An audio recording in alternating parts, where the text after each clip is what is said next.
আজকে আমাদের রান্না হচ্ছে কুমড়োর ভাজা, পেঁয়াজ দিয়ে এর মধ্যে কালো জিরে শুকনো লঙ্কা ফোড়ন দিয়েছি।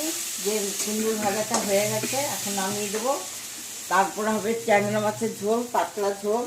এর মধ্যে মশলা করা আছে সব, নুন, হলুদ, কাঁচা লঙ্কা, টমেটো, সব আদা যা আছে। আর এই সবজিগুলো দেবো।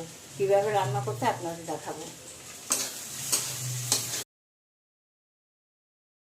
এই দেখুন, মশলাটা ভাজা হয়ে গেছে, সবজিটাও নরম হয়ে গেছে। এবার আমি জল দেব। জলটা একটু বেশি করে দেবো, কারণ একটু পাতলা ঝোল হবে।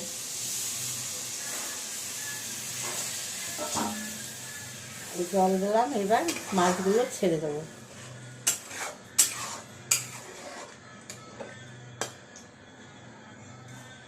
এবার এই মাছগুলো ছেড়ে দিলাম।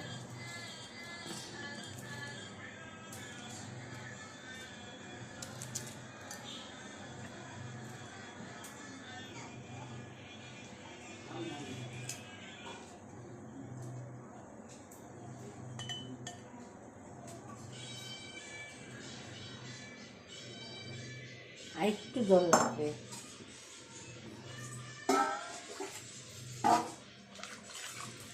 আর একটু জল লাগবে।